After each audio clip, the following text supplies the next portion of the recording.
હું મારા બ્યુટી પાર્લરમાં ગ્રાહકના વાવ સેટ કરી રહ્યો હતો. અચાનક એક અત્યંત સુંદર યુવતી પોતાની નાનકડી દીકરીને લઈને મારા પાર્લરમાં પ્રવેશી. તે દેખાવમાં ખૂબ જ મનમોહક હતી. કદાચ તે વિધવા હતી, કારણ કે તેના માથા પર સિંદૂરનું કોઈ નિશાન નહોતું. તેમ છતાં તેની સુંદરતા અદ્ભુત લાગી રહી હતી. મેં તેની દીકરીને વાવ કાપવા માટે ખુરશી પર બેસાડી અને તેની માતાને પૂછ્યું કે વાવ કેવા કાપવા છે. ત્યારે તે મારી નજીક આવી. અમારી નજરો એકબીજામાં ખોવાઈ ગઈ. તે મારી આંખોમાં ઊંડે સુધી જોવા લાગી અને અમારા ચહેરા પર એકબીજાની ખૂબ નજીક આવવા લાગ્યા.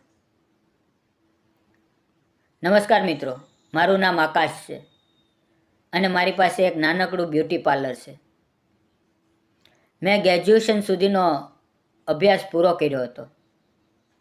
ભણતર પૂરું થયા પછી પણ સારી નોકરી ન મળી અને જ્યાં મળી ત્યાં પગાર ખૂબ ઓછો હતો. તેથી મેં નક્કી કર્યું કે પોતાનો જ બ્યુટી પાર્લર શરૂ કરવું. વાવ કાપવાનું અને બ્યુટી પાર્લરનું કામ મેં મારા એક મિત્ર પાસેથી શીખ્યું હતું. તેને પણ પોતાનું પાર્લર હતું. તેણે મને 3-4 મહિના સારી રીતે તાલીમ આપી અને પછી મેં પોતાનું બ્યુટી પાર્લર ખોલ્યું. શહેરનો આ નાનો વિસ્તાર હતો. શરૂઆતમાં ગ્રાહક ઓછા આવતા હતા, પણ ધીમે ધીમે લોકો આવવા લાગ્યા. મારા દ્વારા કરાયેલી હેરસ્ટાઇલ અને ફેશિયલને બધાને ખૂબ ગમવા લાગ્યા અને એટલે જ ધીમે ધીમે ગ્રાહકોની સંખ્યા વધવા લાગી. તેનાથી મને સારી કમાણી થવા લાગી. પણ હવે મારી ઉંમર લગ્નની થઈ ગઈ હતી.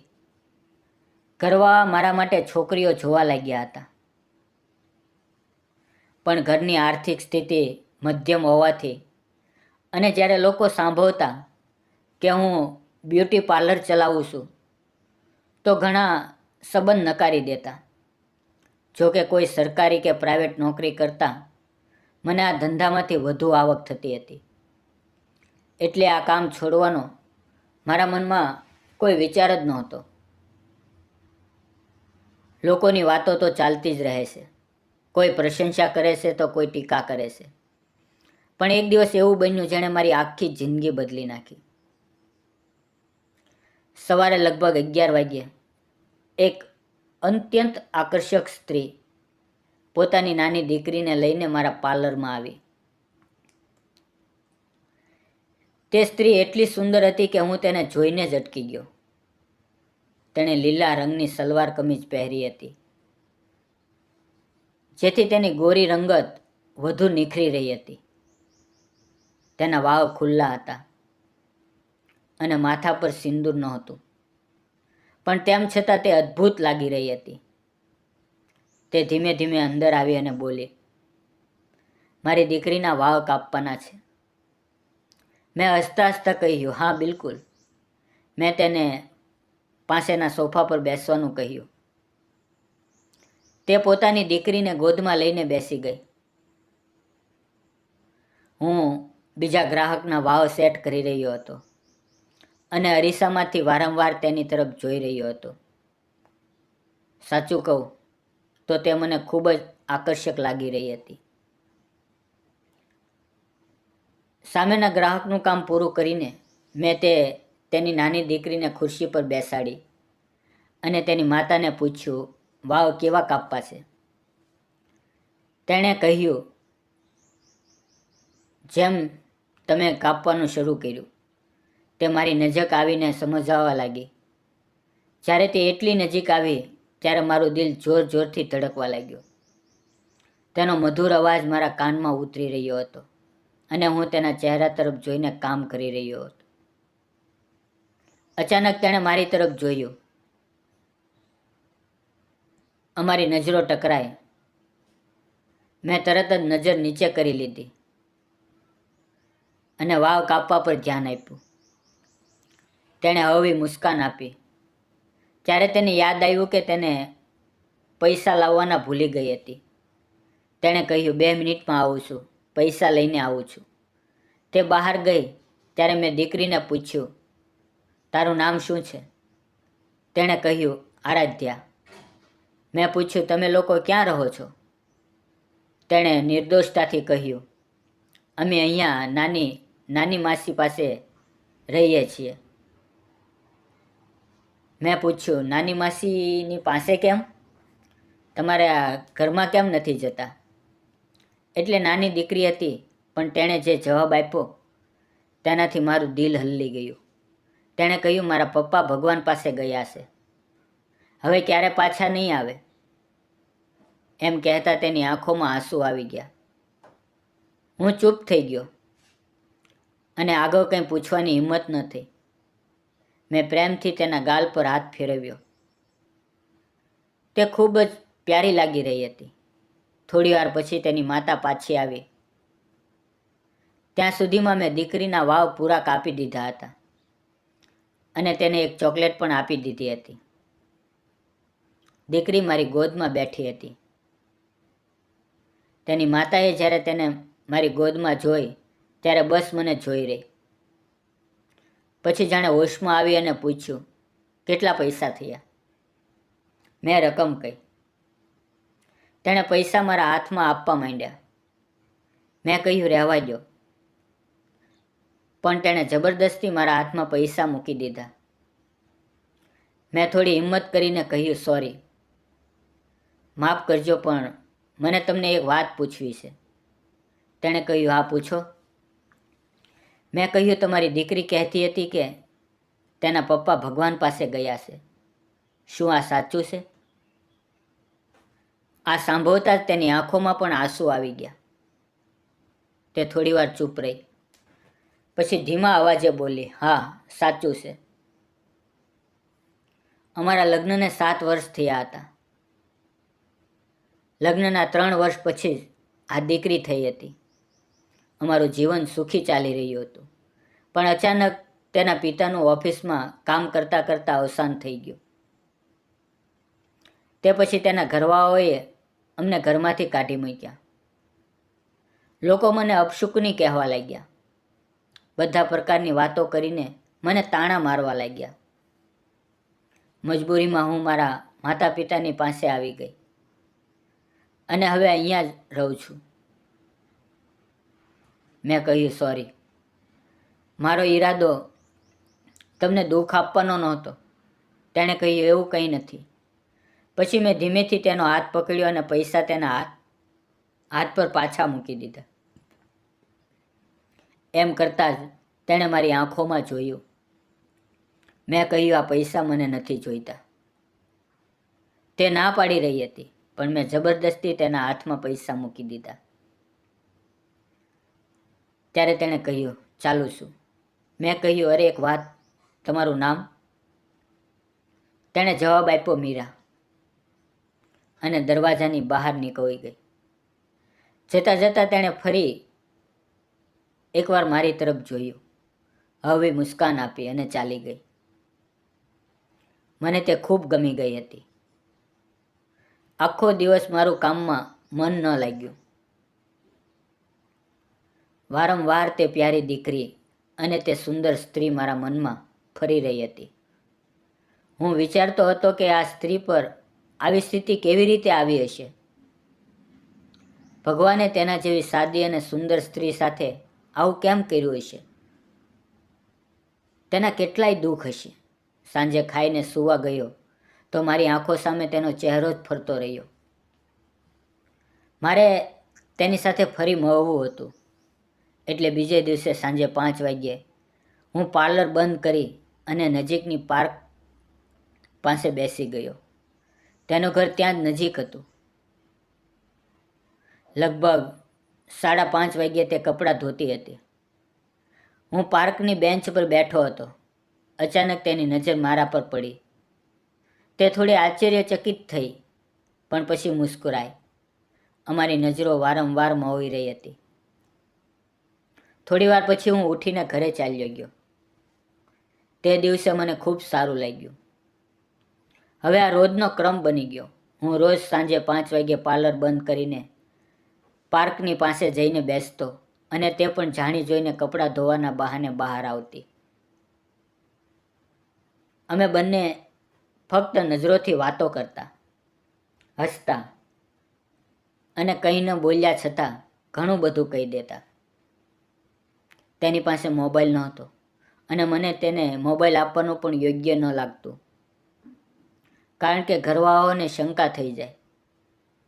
એક દિવસ મેં હાથના ઈશારેથી કહ્યું કે મને મળ, પણ તે આવી ન શકી. લગભગ 20-25 દિવસ પછી તે ફરી પોતાની દીકરીને લઈને વાળ કાપવા આવી. તે વખતે મેં તેની સાથે ઘણી વાતો કરી. મેં પોતાનું નામ કહ્યું અને પછી કહ્યું, વાળ કેવા કાપવા છે, બતાવો. તે ફરી ખુરશીની નજીક આવી. તેની દીકરી અમારી વચ્ચે બેઠી હતી. તે મને સમજાવી રહી હતી કે વાળ કેવા કાપવા છે અને હું ધ્યાનથી સાંભળી રહ્યો હતો. મેં ધીમેથી તેનો હાથ પકડ્યો અને તેણે મારી તરફ જોયું. અમારી નજરો ફરી ટકરાઈ. થોડીવાર પછી મેં મારો હાથ પાછો ખેંચ્યો અને કહ્યું, તમે અહીંયા જ ઊભા રહો, હું વાળ કાપું છું. પણ બરાબર બતાવો કે કેવા કાપવા છે. હવે વાળ કાપતા કાપતા અમારી નજરો ફરી વાર કરવા લાગી. જ્યારે પણ તે સમજાવતી, તેનો ચહેરો થોડો આગળ આવતો અને હું ધીમે ધીમે પોતાનો ચહેરો તેની નજીક લઈ જવાનો પ્રયત્ન કરતો. તે હસતી અને હું પણ હસી પડતો. એક વખત વાળ કાપતા કાપતા અમારા ચહેરા ખૂબ નજીક આવી ગયા.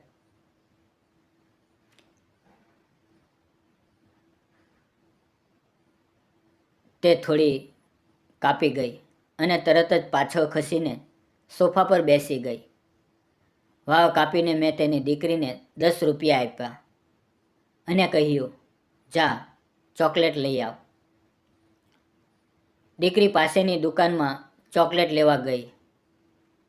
તે દરમિયાન મેં મીરાનો હાથ પોતાના હાથમાં લીધો. તેને નજીક ખેંચી અને ફરી એક ચુંબન લીધું. તે સમયે તેણે પણ મેં ધીમેથી કહ્યું, મને તું ખૂબ ગમે છે. હું તને સાચો પ્રેમ કરવા લાગ્યો છું. એક દિવસ કોઈ કામથી મારે તાલુકાના મુખ્યાલયે જવું હતું. તે મારા પાર્લર પાસે આવી. તે સમયે હું પાર્લર ખોલી રહ્યો હતો. તેણે મારી તરફ જોઈને મુસ્કુરાતા કહ્યું, હું તાલુકામાં જાઉં છું, મારું બેંકમાં કામ છે. મેં હસીને પૂછ્યું, શું હું પણ આવું? તે શરમાઈ. તેને હા કહેવું હતું પણ સીધા શબ્દોમાં ન કહી શકી. પણ તેની આંખોમાંથી બધું સમજાઈ ગયું. મેં તરત જ પાર્લર બંધ કર્યું અને તેને કહ્યું કે થોડી વાર દૂર જઈને મારી રાહ જો, જેથી કોઈ જોતું નથી ને. તે ચાલતી ચાલતી ઘણે દૂર ગઈ અને હું બાઇક લઈને પાછો ગયો. તેને બાઇક પર બેસાડી અને અમે બંને તાલુકા મુખ્યાલયે પહોંચ્યા.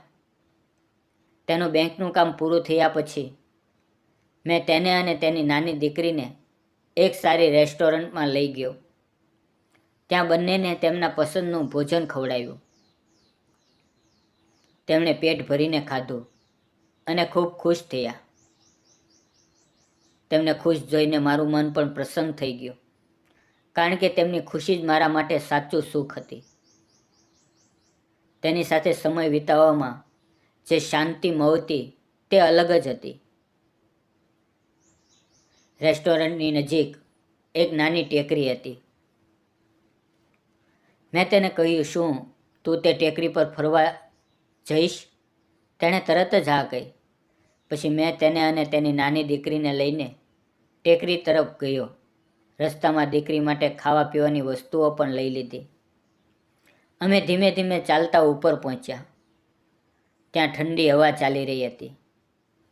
તેની સાથે ફરવું ખૂબ સારું લાગી રહ્યું હતું.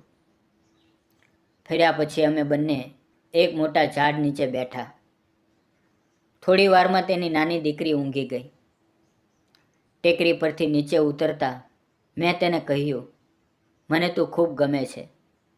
હું તને સાચો પ્રેમ કરું છું અને તારી સાથે લગ્ન કરવા માંગુ છું. તેણે મારી તરફ જોઈને કહ્યું, મારા તો પહેલેથી જ લગ્ન થયા છે. શું તને આ સ્વીકારશે? મેં ઝીઝક વગર કહ્યું, હા, મને આ મંજૂર છે. આ સાંભળીને તેનો ચહેરો ખીલી ઉઠ્યો. તેણે પોતાની દીકરીને પૂછ્યું, બેટા, તને આ પપ્પા ગમશે? દીકરીએ તરત જ કહ્યું, હા, ખૂબ ગમે છે.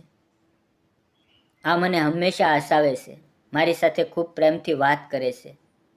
તે જ વખતે દીકરીએ પહેલી વખત મને પપ્પા કહીને બોલાવ્યો. મેં તેના ગાલ પર એક પ્યારું ચુંબન કર્યું. દીકરી ખૂબ ખુશ થઈ ગઈ.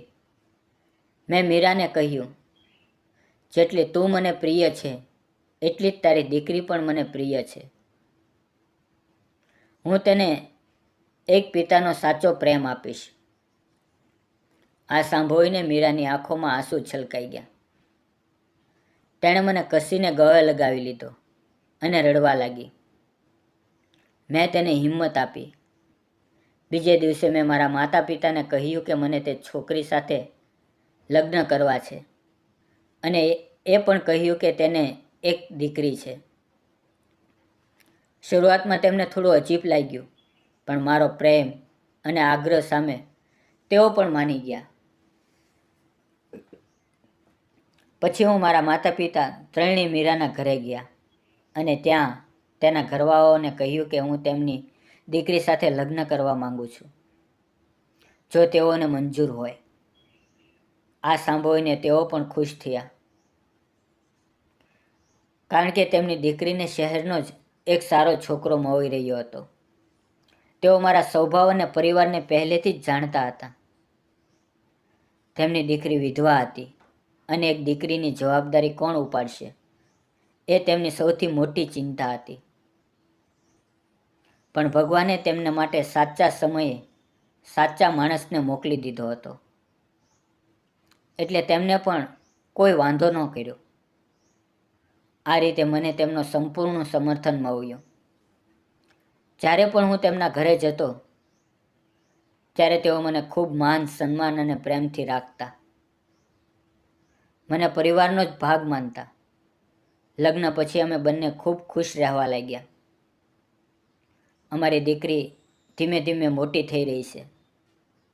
હવે મીરા ગર્ભવતી છે, જેથી તે વધુ ખુશ છે. તેને ફરીથી પતિનો સહારો મળ્યો, જે પહેલાં તેનાથી છીનવાઈ ગયો હતો. અને મને પણ મારા મન મુજબ એક સુંદર, પ્રેમ કરનારી પત્ની મળી. તે મારા પર જીવન છોડી દે છે. મારી દરેક નાની મોટી જરૂરિયાતનું ધ્યાન રાખે છે. અમે બંને અત્યંત સુખી છીએ. મિત્રો, આ વાર્તા તમને કેવી લાગી? કોમેન્ટમાં જરૂર જણાવજો. જો ગમી હોય તો લાઈક, શેર અને સબસ્ક્રાઈબ કરવાનું ભૂલશો નહીં. ખૂબ ખૂબ આભાર. ધન્યવાદ મિત્રો.